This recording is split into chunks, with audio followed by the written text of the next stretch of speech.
Will you pray for me? Holy God, may the words of my lips and the meditations of all our hearts be acceptable in your sight, because you are our rock and our Redeemer. Amen. Tomorrow is the great Christian festival of the Epiphany. Today we're celebrating that here in church. Since it happens so close to the Monday, we thought we'd just move it back a day and celebrate it today. Epiphany is a word that means revealing. You probably know this, although that's the word by which it's known in the western half of the church. In the eastern half of the Christian church, what you might know as the Orthodox churches, they have a name that makes it even a little clearer, theophany, a revealing of God. So you can have an epiphany with a little e, and when you just realize something becomes clear to you. But if you have a theophany, it's always with a capital T, right? It's always God being revealed. So they wanted to be really clear that what we're talking about here is not just we all realized a little something, but that God's self was unveiled for the world. And that for the world part is important because we know, as in the story that we tell, that some people already knew that Jesus was God. Mary was told early on before he was born. Joseph was told early on. Mary's cousin Elizabeth was told early on. And then when he was born, that great heavenly host appeared to the shepherds, keeping watch over their flocks by night, right? And so they knew. But here's the thing. Up until that point in the story, the only people that had any inkling there was anything special about this baby were Jewish. They were all Jewish people, Jewish family members, believers in the Jewish God. But on Epiphany, on the festival of the Theophany, we talk about God, the Jewish God, being revealed in human form to the entire world, to the nations, to the Gentiles, and to three very particular Gentiles. We tell the story of the three who come from the east, and often we tell it just like it's the next thing in the story, and they all happened in one night, right? Jesus is born, and then the shepherds show up, and then next in line come the three from the east, right? And we say it like it all happened there, and Jesus was still, sort of wet and dewy when the three from the east came. But the story says that they saw his star at its rising, and they had to travel from far away. The story's clear that the star arises at his birth, right? So that means there must be at least a little bit of time between the time he's born and the time they show up. Over the years, thinkers, people who spend their time wondering about things like this, have estimated, I'm not really sure how they got to this number, but they estimate Jesus was probably something like 3 years old when the three finally got there. To hear us tell it on Christmas Eve, to hear the service the way I put it together on Christmas Eve, they all got there at exactly the same time and held their pose long enough for someone to create a creche for you to have on your table, right? And that's the way we always tell it, but it really couldn't have been that way if you read deeply into the story. Some creches, some very old creches, the original ones, used to come with two Jesuses, two Jezi, one a little baby in a manger, and then another one that you were supposed to switch out, a little boy Jesus that you put in there once the three from the east came. And these were toys originally. They were designed to be little dolls that you used to tell the story together, and they wanted it to be as clear as possible, as true to life as possible. So there used to be two Jesuses in some creches. These days, we've mostly let that go. But there had to have been some time, right, before those three came. And who were the three? Call it out if you know who the three were. What do we call them? Oh, well, you have to know their first names, but that's good. Magi. Who else did I hear? Did I hear somebody? The wise men. And what else? There's another thing we call them. There's a song about it. Kings. Right, kings. But what did Matthew say they were? Did you listen to that story carefully? Matthew says 3 wise men from the east came. In the Greek, it's magi or magioi, right? So those are magicians, they're astronomers, they looked at the stars, and they're astrologers because they took wisdom from the stars. They saw this one particular star and they interpreted it and started to act. They went on this long trip, and we cut a bit of the story out here, but you may remember they go in front of Herod and say to him that a new king of the Jews has been born, and we know this because of the star we saw, right? Matthew's really clear that they're just magi, so why do you call them 3 kings?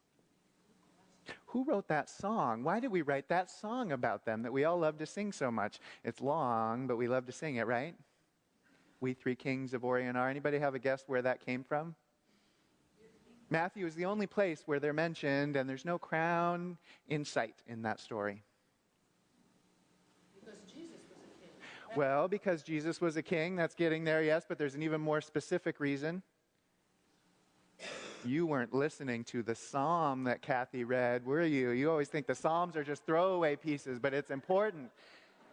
So Psalm 72, which we always read, which is one of the assigned readings for Epiphany, talks about the ideal ruler, what an ideal king will be like. A king that's so good that even nature is changed. Even nature itself is perfected. Forget about, human systems. The rain is perfected. The fields are perfected. Nature comes to worship this God as well.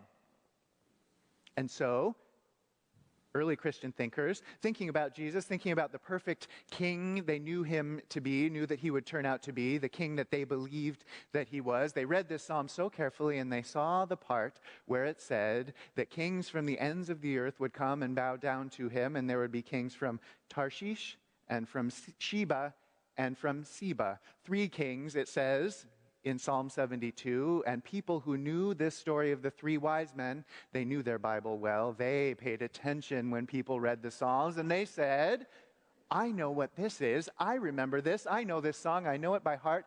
And so they conflated the two, and they made the Magi into those 3 kings. Nobody knows where Tarshish and Sheba and Seba were. Maybe they were real places. Maybe they weren't. Some people say that Tarshish was in Spain and Sheba was in Africa and Seba was somewhere way out India way, so that those kings came from all different places, although Matthew says they all came from the east. On the other hand, Matthew says that they lived in the east and saw a star in the east and somehow ended up traveling west. So, maybe take Matthew with a grain of salt.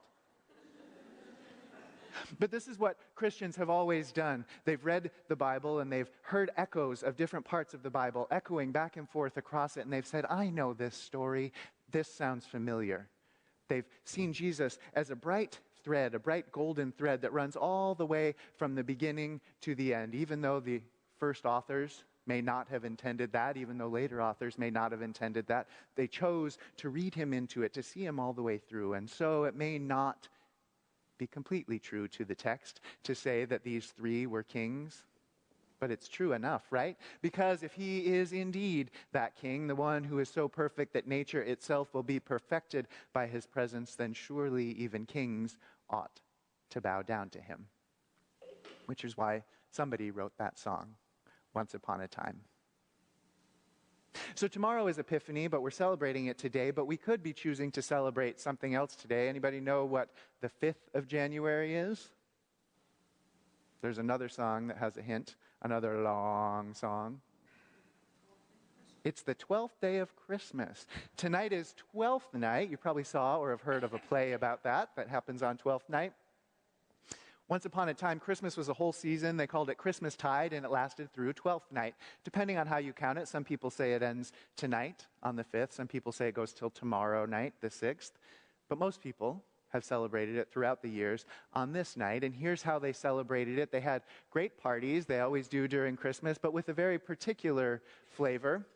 Somebody would be elected king of the party or queen of the party. There's a whole lot of different ways to select it. You know that there are king cakes down New Orleans way where a little baby doll is baked into the cake, and if you're the one that happens to crack a tooth on the doll and in the piece of cake, then you become the king of the party. There have been lots of other ways, though, to choose the Lord of Misrule, they often called it, all throughout history. But not only that, it's one thing for a peasant to become a king for an afternoon or for the length of a party, but throughout the Middle Ages, they completed the reversal, and the king or the queen would become a servant. The real king, the one who actually wore a real crown. This is all throughout Europe, and especially in England. The king would become the servant and have to do what anybody told him to do for the length of that celebration. Nobody knows how fully this was celebrated, and probably everybody knew they ought to be careful in the orders that they gave the king during this party. But, at least in theory, there was a complete social reversal during this time. It was all about turning the world on its head,